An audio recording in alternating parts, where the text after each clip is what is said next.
you got a cup that says King on it. Hello and welcome to Dateline New Haven. I'm your host, Paul Bass, inviting you to look behind the headlines on the stories that make New Haven tick. For more than a decade, a dynamic duo by the names of Mary Lou Oleski and Peter Webster have been making New Haven tick in both ways both visible and behind the scenes. And you would never know that they were married. It took me about 10 years to figure that out. Mary Lou ran the International Festival of Arts and Ideas for the last 11 years.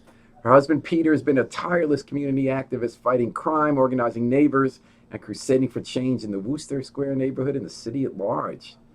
Now they're moving on to greener northern pastures as Mary Lou begins a job as the new director of the Hopkins Center at Dartmouth College. But first, we're not going to let them go.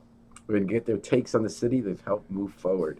And thanks also to Yale New Haven Hospital for providing support for today's program. Welcome to the studio, folks. I'm so glad you came in and I get to say one long goodbye. It's great. We've been moving. It's really fun to share this. You know, it's funny, in New Haven, we're used to people coming in every 2 or 4 years and shuttling out and having all sorts of energy and reviving the place and giving us new ideas. And I always thought that was a strength, not a weakness of the city. You know, some of us are lifers, but the rest of us really benefit from all the great talent that comes through this place. But you guys stuck around. You guys didn't just pass through. Was that the plan? I think if once you've engaged New Haven, you become a lifer. You can move away. It's not the kind of city that you can rip out of your heart. It's becomes part of you. And I might be moving away. It's not like Hotel California. You can check out. You can never leave. I'm checking out soon. But it's a city that's part of my DNA and of my soul. So I can't say that I'm moving away. I'm just going up the road. You know, you just put it so well, because I've always sounded like an idiot for the last, almost 40 years. And people say, why do you love New Haven? Because I'm either defining it as what it's not, or I'm just completely vague. I'll say either, we're halfway between Boston, New York, which I never go to because there's so much to do here. And like, it's exciting like those places, interesting, diverse, but it's on a scale that you can make a difference and be involved and enjoy it, not get overwhelmed by the hassles of just getting from point A to point B as long as you use the bus every day. And but that's what we're not, And then I feel like it's such an interesting place. I remember one person who spent a bunch of years here said it's spicy people. Yeah. John DeStefano says it's social capital, sticky, right? He uses the word sticky. Those are vague words. It's just a great place. You love to be part of it. It's got all sorts of stuff, great interesting stuff going on. It's challenges working together where everyone's trying to save the world and kind of stumbling and then moving forward and being together. And we even fighting, we kind of like fight together, but it's us against the world. And this is, I don't know, what do you think, Mary Lou? Any thoughts on that? Are you a sticky advocate? Or? I think I've spent most of my time here trying to get New Haven to not think of itself or not define itself by what it's not, but what right. it is. I agree with you That's so much. been my job.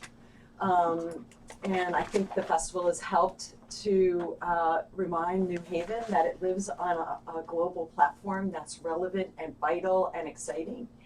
And I think one of the reasons that we've stuck around so long is that we've learned as much about ourselves and gained as much as people as we've given back to the city.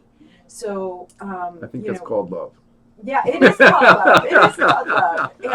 And you're not used to that reciprocal when you move to a place and you're there to serve and you do a job and then you go home. And that's been sort of our lives, right? We lived in Houston, we lived in California, we lived in New York.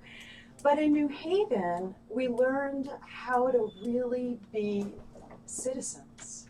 And neighbors. And part of a community. And that's what's called home. That's interesting. That's so cool. And the other thing I like about New Haven is that it's a place where you can really be yourself. Yeah. Like, I'm kind of an oddball. I never fit in like corporate settings, or I went to Yale, but I was such an outsider. Everywhere I'm an outsider. But you can be an outsider and be yourself. Like, I became a religious Jew, and like, that's cool here. Yeah. And everyone was like, embrace you for it. I got closer to people, like, do other things because they like who you are. And as a journalist, I did different kind of journalism, found places to do it. And, I love kind of quirky art stuff. I love quirky art stuff since even before this whole explosion of New Haven's Renaissance last bunch of years. Even when I was here in what they call the Glum 70s, I loved it immediately because of all the alternative culture here and underground culture and great ideas. But let's talk about that. So, did you go? The Arts and Ideas Festival is happening right now. Yes, the first it is. time in 12 years you have not been running it. Yes. Have you been to any of the events? Oh yeah, I'm so happy to be a civilian at the festival and watch it flourish. We have such a great team there. So the co-executive directors, Chad Herzog and Liz Fisher and Tom Griggs, are doing a great job carrying it forward. And it's just great to watch the things we've talked about come to fruition. It's hard to give up the baby. It is hard to give up a baby, but you know what? Just like every proud parent at a graduation, you watch something move on with elegance and might, and you go, "Yay, team! We did it!" So, what was the favorite thing you went to this year so far?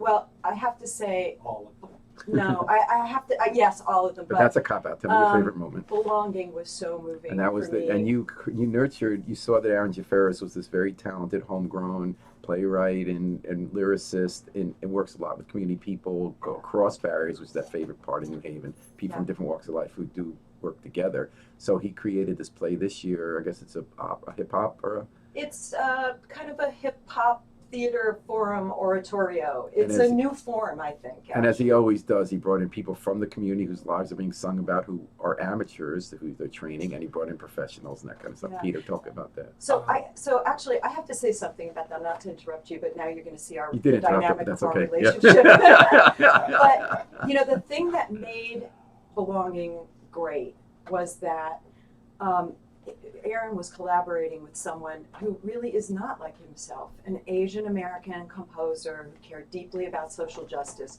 based in Seattle. And Byron Aw Young, because the piece is local, we talk a lot about Aaron, and his contribution is amazing, but it put it on a national level. It wasn't just about the local kid done good and gone back to the neighborhood and enriched the neighborhood. This is about an international piece. You know, it premiered at Virginia Tech. It's going to go around the country. Was this the same pair who did the Stuck Elevator? Yes, exactly. Okay, now you made that happen as the A&I person, Arts and Ideas. So I saw Stuck Elevator. I haven't seen Belonging. Stuck Elevator was a great play about, you know, Chinese American delivery people stuck in elevator, class differences. And so I think what you're saying, Mary Lou, is you have someone from New Haven through the International Festival of Arts and Ideas, which is one of the great institutions now in New Haven. I watched this from the beginning, since the 90s when they started, and how they try to bring outside people with new ideas and talents working alongside, either on the same set of events or sometimes in the same events, like in this case, with someone local who's talented, bringing a lot of people and coming up with a new idea that's very New Haven and looks more broadly. Exactly. And the other piece of this is that after 22 years, this festival has become so authentically engaged with the community that, you know, we were sitting there watching kids that our daughter went to school with on stage and just lighting up the stage and sharing their hearts. All right, Sorry. so Peter, what were you going to say? No, You don't have to shut up. but this Belonging was a perfect example of something that was so local. As Mary Lou said, my daughter knew and went to school with most of the young people that sang this. And it just shows you the profound impact that art has on lives, and how people that are infinitely local are able to reach out to the world. Because they use the phrase "gun waving New Haven," which I've heard from. I like that phrase. Well, it's not a great phrase. It's not a fair. I don't think it's necessarily a fair picture of our city, but it sounds really good. Well, it's a piece. And about it's gun true, violence. and it's true about some people's lives. It's a piece about gun violence, and it moves from hip hop to the most achingly lyrical musical selections, and it's flawless. Stephanie Tubiolo, who is the choral director of this piece, is a genius, and she's a person from here too. So this is a musical piece about gun violence, and you said it started at Virginia Tech, and then it's here, which I love that idea. Yeah. Because when we think about guns, we either stereotype urban settings and people of color, or it's these white settings like Virginia State where you have these kind of wacko mass shooters. Right. And does this piece bridge those two realities and That's the find a intent common of the thread? That's the intent. And that's one Takes of the some of us reasons a few why times to we get the obvious. That's the intent of the piece, and that's one of the reasons why we were happy that Jimmy Green was courageous enough to spend Father's Day on And that's the New Haven saxophonist whose daughter at 6 years old was killed in the Newtown massacre, Right. and he dedicated 2 albums to her memory, Exactly. and he performed Sunday night as a headliner. Right. I'm a And- dad. I have a daughter, and I can't imagine the strength of purpose and the infinite love that he has for that child. For him to get up in public and share his agony and share his hope for the future. And the fact that we can tolerate violence amongst ourselves on any level, and with guns as the main way of doing it, it's intolerable that this kind of violence continues to exist. And I know that you've had a lot of concern with that, Peter. I saw the art piece you did, installation art space based on gun violence with New Haven Police. You know, there's another example, Jimmy Green, so you have a national musician in a local setting tying into what they do. You know, I was listening to some of that music, and I was thinking how it doesn't have words, but it's inspired by what happened to his daughter.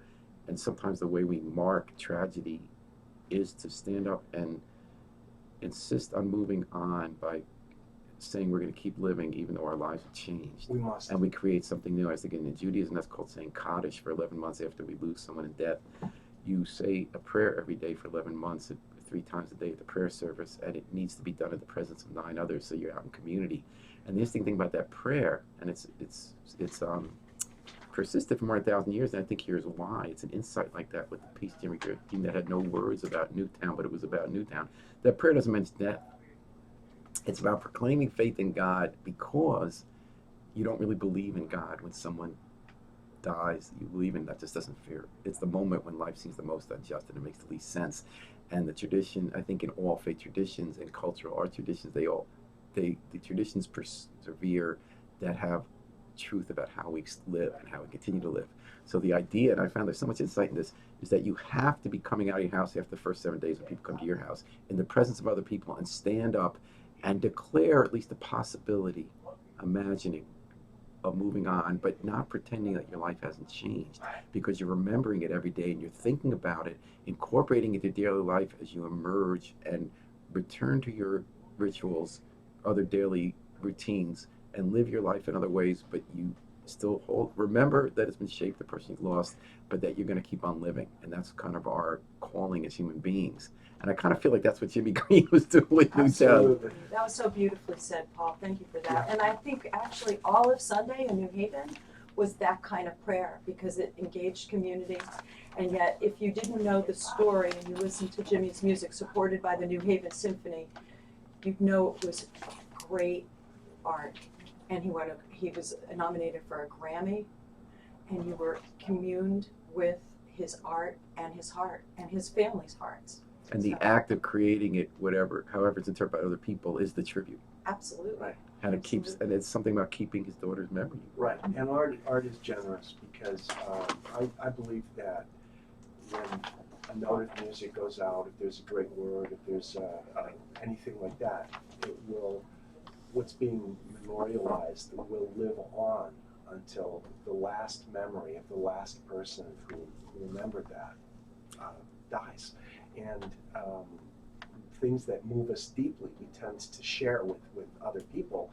And so even if it's like 10 times removed, that memory will continue to live in the person decades away. So what Jimmy Green is doing is, yes, he's praising life, he's praising his daughter, and embracing humanity, which is something I find that New Haven kind of does every day. I've been in every neighborhood in the city, and I'm stunned by how people get through the day and love through the day. And I just wish that the city could embrace itself even more and realize that it is a cohesive, rich, brawling, difficult town, but just one that you just have to love every day. And we're embracing and saying goodbye to Peter Webster and Mary Lou Oleski, who are here on Dateline New Haven and WNHH Radio, your home for community radio, 103.5 FM, and live streamed at newhavenindependent.org. They're leaving New Haven after 11 years. That's nothing to mourn. They're going on to great new opportunities. Instead, we're celebrating all the great work they've done in New Haven and the mark they've left so that their contributions will be long outlasting their presence here. Now, Mary Lou, your formal contributions were as director of the Festival of International Arts and Ideas. You've been doing it since 2005. What were your original goals when you came here, and how long did you expect to stay, honestly? Honestly, I didn't think we would be here for longer than 3 years, 5 at the most. I had hoped that I would be able to add some vigor to the festival. I think that when I arrived, it was doing a great job bringing a lot of people here to do work, but the really vibrant connection to new work and the international world and rooting that in the community was not as strong as I think it is today. So, my goal was basically to try to make it more well known and put it on the map and have people celebrate it. And, to a great degree, I think we've done that. I mean, you talked earlier about New Haven being a place where you can be kind of quirky, right? And, that it's allowed You the could follow your festival- own drummer. Yeah, you follow your own drummer. It's allowed the festival to do that. It's allowed the festival to Otherwise, commission- there'd be no point. Right, exactly. Yeah, right. So I mean, You we've just go to done so Edinburgh. much new work. We've done so many new things that are hard to define, and people still embrace it. Right now, even this festival, we've got the End of TV, a new world premiere from a company called Manual Cinema. We've got a commission from Martin Bresnik, a local composer. That's a St. John's Passion for Harold Bloom as the Christ figure. I mean, who thinks of this, right? Or And the then Predator there's figure, a that's a commission development. from a Chinese composer later in the week, and that's just this week. But then when you think Wow. about all the years and all of the work and all the people all around the world that have been here participating in this with us, they don't define New Haven by not. They define New Haven by, I got to do that with those people. It's pretty cool. One second, I just want to, we just lost it here, but one of our listeners on Facebook Live was sending out a shout out of love to you guys. Any chance I could read that up against Harry? Sorry about that. We just lost it. Terry W. Chase and 3 others are sharing it, and Terry says, "Sure gonna miss you too!" Exclamation point! Exclamation point! Exclamation point! All capital letters. Thank you for listening and tuning in, Terry. So some of the work you did specifically, you just gave us the big pictures. You expanded how much instrumental music was played. Mhm. You expanded how much dance was offered, how much theater, culinary arts, Mhm. and multimedia collaborations. Those were very specific goals you had. How did you carry those out? Yeah, and site-specific work. Like a couple of years ago, we did a piece called I'm going to forget, the one in the water reserve that was about the land attrition, Mm-hmm. where we all waltzed in the forest. There's so many works I can't even remember them, but Cry you one. Cry You One. Thank you, Cry You That'll One. be $1. Okay. But it was a great way to engage our community, and I think we've done what we set out to do. I think the challenges that the festival face are really Well, every year there's a freak out if there's going to be money. right. And there are a lot of heavy duty people who support it, believe in supporting New Haven. Every year we think, well, I guess we're no longer worrying if it's going to exist, but we're always thinking, is it going to have to be really pared down because the state always has a fiscal crisis that gets worse every year? Yeah. Is that one of the 2 challenges, sustainable Yeah, I think financing? that's an ongoing challenge. I think we've found ways to get around it and raise money to have money into the future. But state support, government support of the arts is essential. And when you do when you produce an act of love like this for a community, it doesn't come with the kind of ticket price and the kind of revenue that says, "Oh, we don't need government support." You need it, and Everybody needs to work together. everybody needs to work together, and the government needs to do its part. I mean, as we're facing the challenges at the NEA. You see Rosa DeLauro get up on stage the other night and say, art is our soul, art matters, we need to support it, and we just need to do that. And this festival deserves that. Okay, I'm going to ask each of you, what your proudest moment of the 11 years at International Festival of Ideas, the single moment you'll never forget of something that happened while you were here? There was a piece called Circus that was performed that was about lost dreams and surviving and losing a loved one, and it was done in the context of a circus. I think that farce and circus are probably the art forms that are closest to the way life is. And so that was all wound up in that. So that's the one I think I will. I think I saw it 5 times. Well, how about you, Mary Lou? Because You you're no know- longer working this, you're allowed to single one out without dissing anybody else. Yeah, no, you said proudest moment. I think, Or the favorite moment. it would be obvious if I talked about Yo-Yo Ma and the Silk Road Ensemble for Free in the Rain, but the truth be told, I think our first cohort of fellows Mm-hmm. who graduated from the stage with the mayor, with a proclamation from the city, knowing that they had learned so many lessons from seeing what it took to bring community together around a festival, and that now 7-8 years into it, the class is now a credit-bearing class at Gateway Community Oh, College. wow. You get 4 credits for participating in the curricular piece and the residency in the festival, and to be able to leave this town and know that that will continue just puts a big smile on my face. Mine too. And the listeners here at WNHH Radio, where you're listening to Dateline New Haven on 102.5 FM, live streamed at newhavenindependent.org. We're talking about all the great work Mary Lou Oleski and Peter Webster have done in New Haven as they set off for greener northern pastures in Dartmouth. Listener Aaron Good has posted, "Thanks, Peter, for your steady leadership of the Worcester Square Block Watch, your regular attendance at Comstat, and support of community policing, and capable stewardship of the downtown Worcester Square community management team.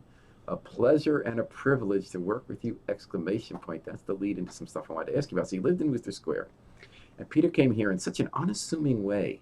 He would just show up everywhere and connect with people of all different walks of life. You know, he got to love a beat cop named Peter Krause, who was dying slowly from a disease, but continued to go out there and doing community policing with kids in the neighborhood. We have a tree in his memory in Worcester Square. You planted that tree. You worked on Harvey Koisum's Walk, who was another great neighborhood person who died in Russo Park. You promote people you just think are super talented in a way that never, ever put you at the center or sought any credit for you, like Crico, who's this amazing world-class pencil artist in the Hill. He has those great posters you see at Grand Central Station of cities, and he has a museum he started in the Hill that no one ever knows about. And Peter just cared so much about that he called me up and said, "Hey, we're going to do this event, we're going to do stuff with kids at the library where they draw their own neighborhood, we get people into," and it is amazing space there off Ann Street where this like airy, sun-filled, big floor-to-ceiling length portraits and jazz music that Crico himself made that plays in it. But I'm going to touch on something Aaron Good said. There is some way I think that Peter Webster, in my 37 years of covering New Haven, I've never met anybody who, in the pursuit of promoting civic democracy, is better at running a meeting. And I can't sit through meetings. I hate them unless I'm reporting on them, so I can sit like gossip with people on the side. But one meeting I never mind going to, and in fact I'd love to go to, is the Downtown Worcester Square management team meeting. And management teams were set up with being a community policing in the mid-90s, where they started out as go meet your cop, but it became our engines of grassroots democracy, where people in the neighborhood meet not just with the cops or city officials, and people want to build stuff, test their ideas there. People, the grassroots who want to make change happen, meet together about how to do it and get government accountable. And Peter kept every meeting to an hour. And he packed so much in through advanced work. So I would learn, we would get like 5 stories an hour and have everyone there we could talk to. And the other thing he did that was remarkable is, in a respectful way, he lets everybody talk, but he lets nobody hijack a meeting and prevent other people from talking. It is such a delicate act, and it really speaks to a humble, deep commitment to democracy and respecting all kinds of people and believing in the just tradition of John Stuart Mill, that truth emerges from everyone's voice being heard. Nobody has a monopoly on truth, and that we as a community and as a society solve our problems together. So I wanted to amplify that on Aaron Good. I think he did an amazing job, the management team. And there are other good management teams too, for sure. But I've never seen one that runs better than that. To the clock, 60 minutes, twice as much packed in as anything else to find out, and everyone gets to talk. So just my kudos to that. That's not a question. How did you get involved in running a management team? I don't know. I just sort of happened. Andy Ross was the chair, and he asked me if I would be interested, and so I became vice chair, and Kevin Coughlin was the chair after Andy. And I learned that you can get a lot of stuff done if you're not number one because you're maneuverable. One of the great things about being a Wait, can you stop? That's a good one. Can you say that again?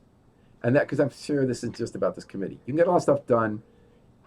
What does it mean not to be number one? Well, if you're number one, you have to wear a suit, even the way you talk to people. I know that's one way immediately related to you. And just, if the person who is the chair has to maintain a civil environment, focus, and to let everyone participate. But I think that, especially today when civility is at a premium, we need to really listen. We need to listen and be polite. But as a vice chair, as the person who is like the Joe Biden, you get to do a lot of stuff because you're maneuverable.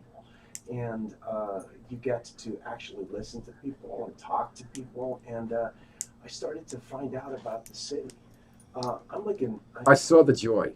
I watched in your face for years the joy of discovering different people in the city. What else is there? I mean, if you can't listen and love the people around you, then there's no point in being human.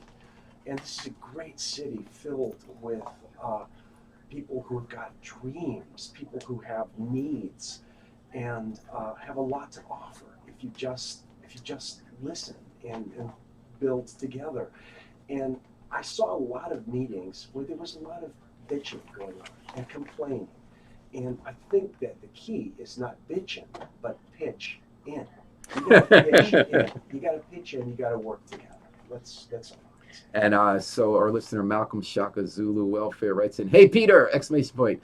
Thank you for your leadership! Exclamation point!" And Kathy Edwards writes in, "New Haven is going to miss you, Mary Lou Oleski and Peter Webster." So Mary Lou Oleski's name is highlighted, and Peter isn't. Peter, do you have a Facebook page?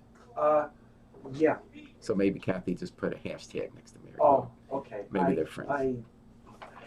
I still read newspapers, and the best newspaper I read is probably The Independent, because it's got it has that feeling of I remember sitting down on a Sunday morning and wading through the New York Times with a cup of coffee. And what you have done with The Independent is you have got that attention to detail, that community engagement, and kind of a thoughtful overarch of what it means to do things. And so it turns my tablet or my phone into a warm, fuzzy piece of excellent newsprint, and I drink my coffee. Wow, thank you. So I want to follow up something you said about running a community management team meeting.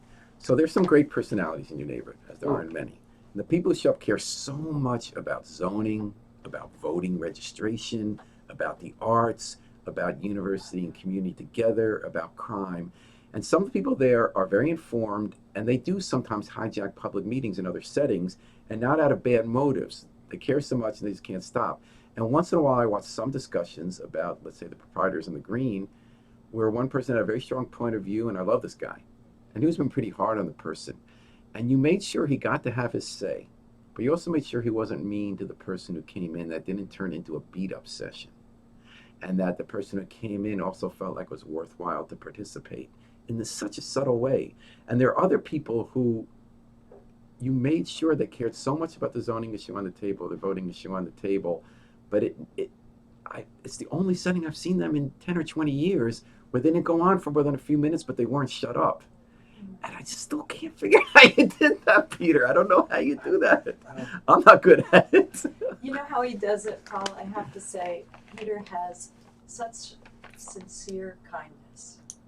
And that's really at the core. You know, you're talking about what he does in the meetings, but, you know, I get to see him every day when he looks out the front porch and he sees somebody in the park who's struggling and he decides to check in and make sure they're okay.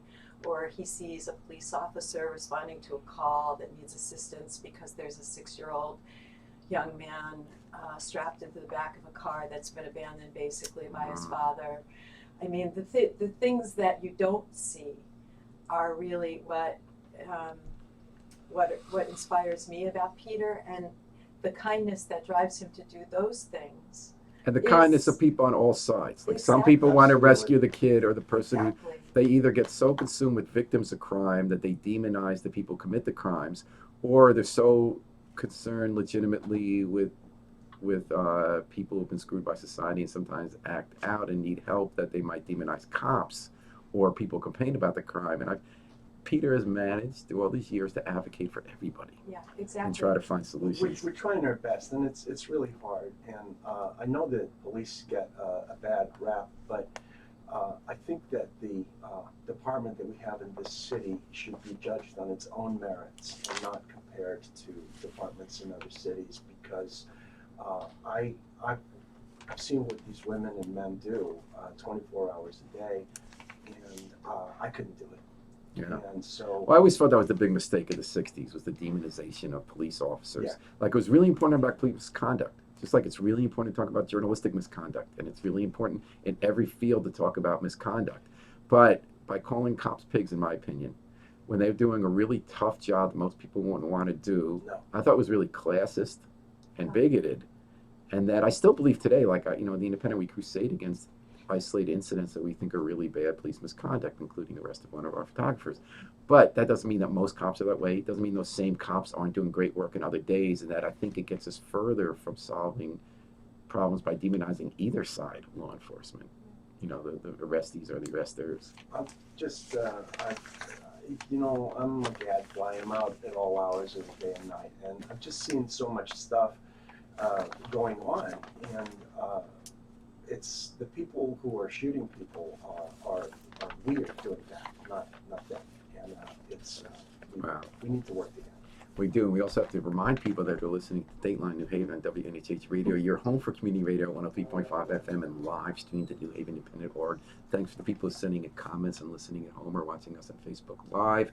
And we've been talking to Mary Lou Oleski and Peter Webster, a power couple in the sense of behind the scenes making a difference, as opposed to pushing people around or getting their name out every day. They're leaving after 11 great years in New Haven. Mary Lou as the head of the International Festival of Ideas, and Peter as an activist throughout town on policing issues, community development issues, and loving the arts as well, which I guess is your profession, right? Don't you do opera? Yeah, I do most of it outside of New Haven. Like this fall, I'm going to direct a play in Houston. I'm going to be working with Rita Opera, and I'm designing a gala for someone. So I'll have a busy fall.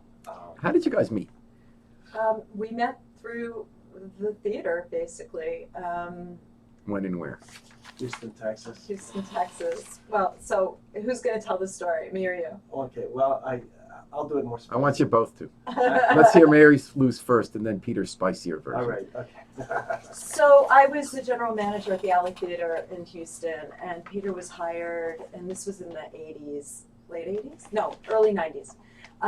And Peter was hired to join the company and to start what was then a kind of groundbreaking idea, which was that a theater would have an outreach department and would engage with community. That wasn't really happening in the arts. And Peter grew up in Mexico City. His first language is Spanish. Absolutely.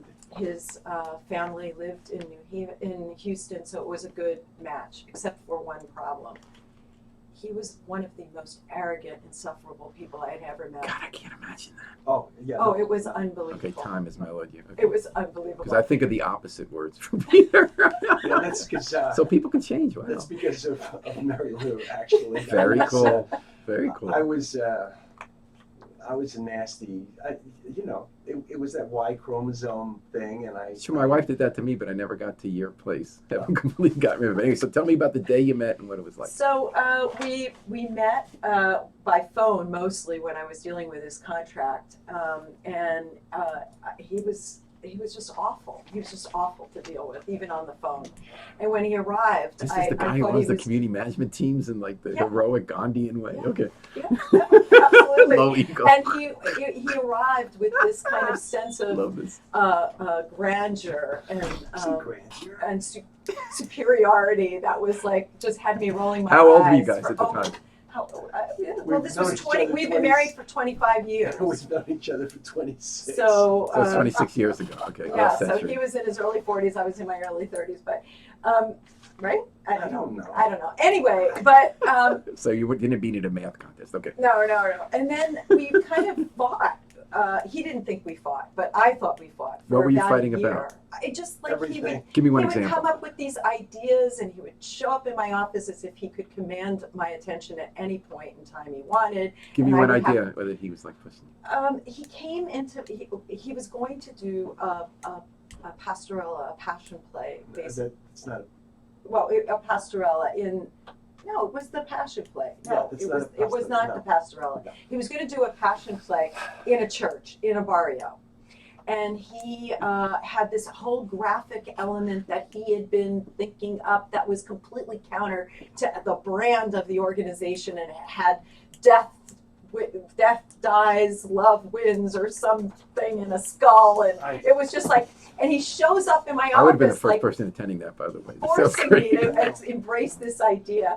And I did he was expect like, you to stop everything you're doing and Yeah. doing exactly what you want to when you Yeah. write them? Which people who have great ideas. I'm not. Yeah. I don't have good ideas, but when you have an idea, you think Well, Yeah. that's how So you. he got expelled from my office. Whoa! So Peter, how'd you feel about being expelled it from was, Mary's it office? was actually Romeo and Juliet. Oh, right. That's right. Okay. But he did. I He did the did- church thing. I did. I proposed doing Romeo and Juliet in English and Spanish using a mix of professional and kids. And Sounds like an arts and ideas production. and I wanted to do it in city parks, so I got an ally on Houston Parks and Recreation Department, and we did it, and we went to 10 city parks, including one that had a horrendous riot where I had to direct differently in each one. I had police cars roaring into one. I had people on horseback coming into another one. But I tried to pitch this to Mary Lou, and I must say, I went to her office, and she had a phone in one ear, a phone in the other ear. Wow. She was looking at a computer screen. Now this And this is is back in the day of 1990. phones that had cords. Yes. Yeah, So yeah. phones And are this cords is- above and yours. these were like computers that are not as powerful as a Smartphone. smartphone is. She was typing on her computer, talking to two different people, and then I came in and I started to talk, and she said to one person on the phone, "I'm putting you on hold," and then she said to the other person, "I'm putting you on the hold," and then she turned to me and said, "I know you have something to say. Can you say it in 10 words or less, and then leave my office?" I won't say what she actually said because I'm busy. Whoa. And I looked at her and I thought, I love this woman. And I did And it she's in looking at 10 you saying, "I want this guy out of my office." And I did it in 10 seconds, and I What'd you got say? out. What were the 10 and words? she Wait, saw what are that I what are the was- 10 words? What were the 10 words? It was, I don't remember. it was, Romeo Great and show, Juliet Park. in English and Spanish, engaging the community, 10 different places around. And I you went say to about places 15 in words. Houston that people didn't go to. So then you left? Yeah, I left and I got the thing, and then I did the adaptation. And So did you? When he left, what did you think? I was glad he was gone. But did you do his program? Did Oh you yeah, listen? no. I mean, fundamentally, we're together because we both. You said, "Oh, that sounds like an arts and ideas program." I mean, we're both passionate about. So you this listened to work. him. You said, "I'm glad he's gone," but what a good idea, and then you actually staged the program. Yeah, So absolutely. what point did you turn like, "Hey, I actually don't hate this guy. I like this guy"? We went to a dance. Yeah. We went to one of the. Was it a date, or you happened to both No, do no, that? no. It was a our first community-based date was- organization. Our first date was watching the seals of the Houston Zoo. That was This- after Oh, the That was dance. after. So what was the dance? So we were working with an organization in Houston. In fact, this is the same organization he's going to go back and collaborate with, Mecca. And it was a barrio-based collective about arts and community. Multi-ethnic.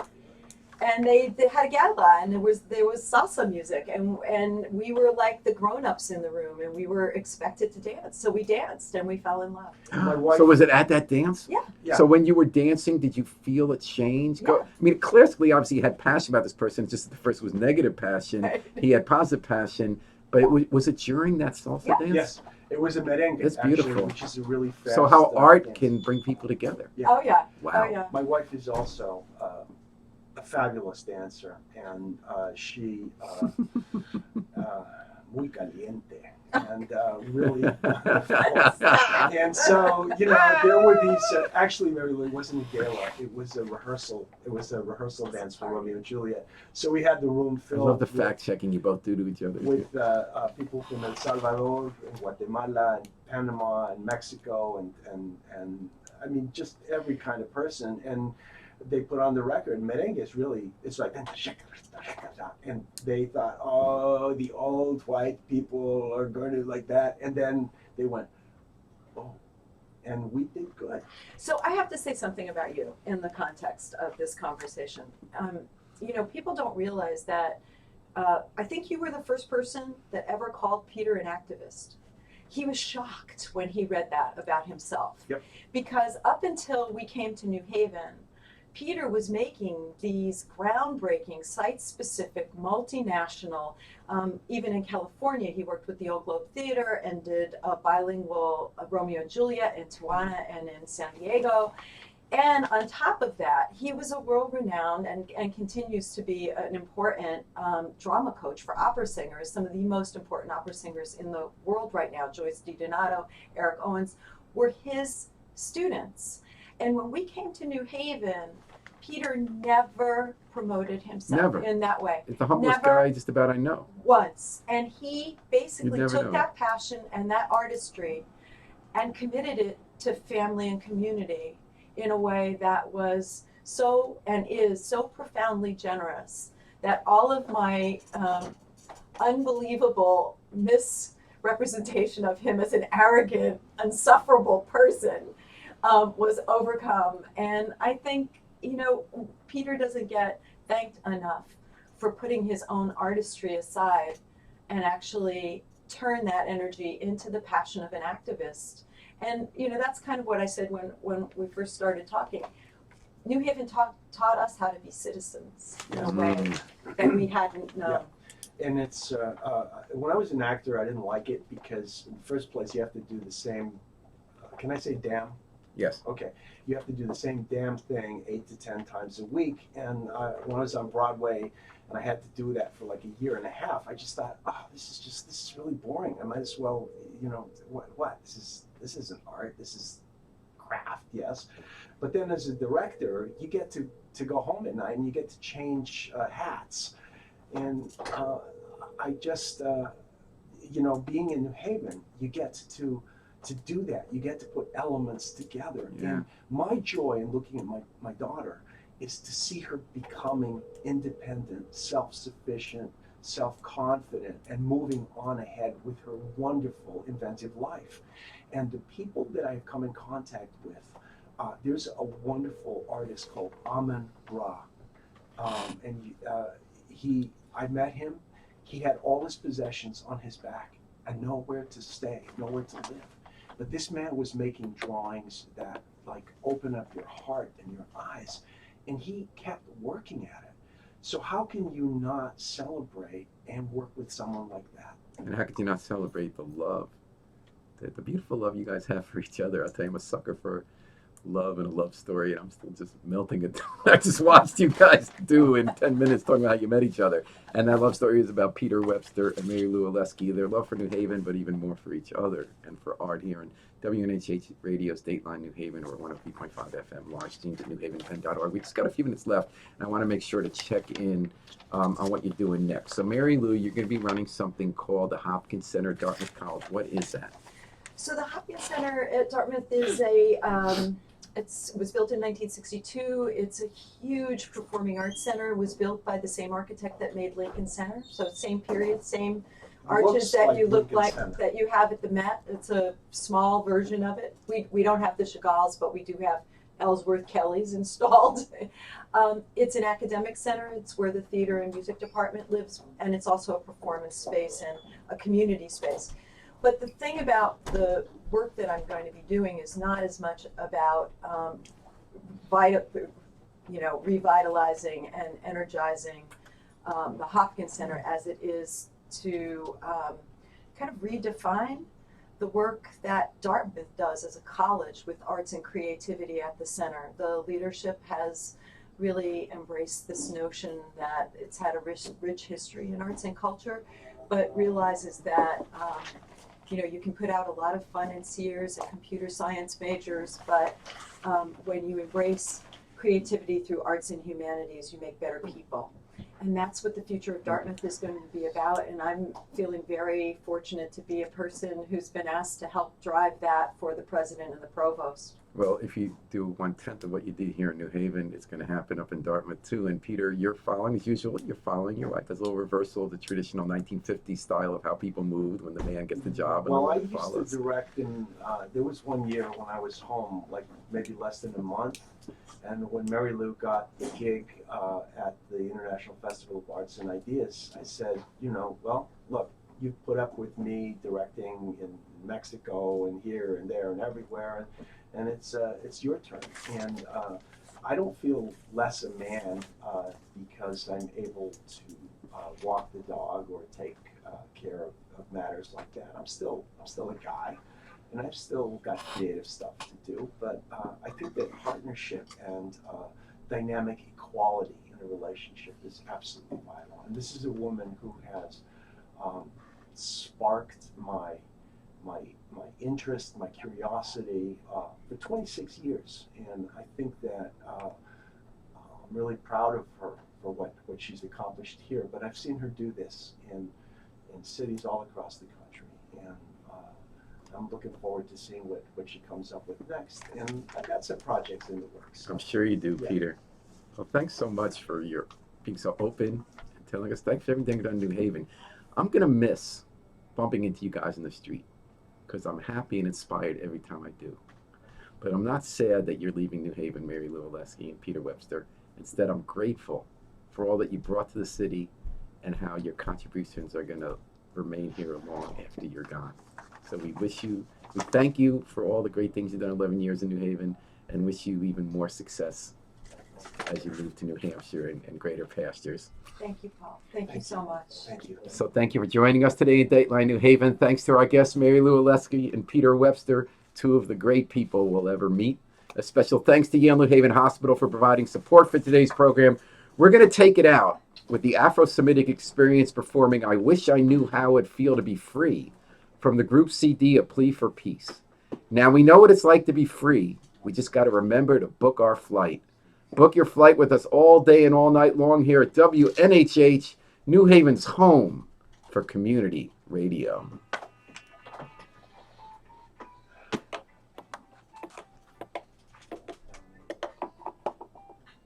They're on the green today, aren't they? I think they're on the green today. No, he's in Canada today. Maybe later. David Shevin. I saw it I can't remember where it is on the schedule. I forget these things after They're a awesome. while. He was on the green with doing Capella at Arts and Ideas a couple of years ago with the klezmer. Right. Hey, before you guys go, can I get a photo, you guys? Oh, yeah, sure. Harry, can we shut off the Facebook? Thanks. You see him? That was great. Paul, thank You guys so are much. awesome. This is so great. We've never spoken together. You might want to sit down because it saves the last Okay. picture. That's what it comes up as the. Oh, okay. So we put our headsets back on. Props. Yeah. So you guys, there's going to be a SoundCloud file of this, Oh, great. so you could share it with your friends and keep it. Do Okay. you guys have Facebook pages? Yeah, that was on there. Yeah. Oh, you already did it. Yeah, but you can save later if you want. I'll give you the audio. So you know how it's Okay. like the new YouTube for Yeah. podcasting. Yeah, So yeah. you'll have the podcast, Okay. and you'll just be able to share that. And I'll Oh, put it in the that's great. independent.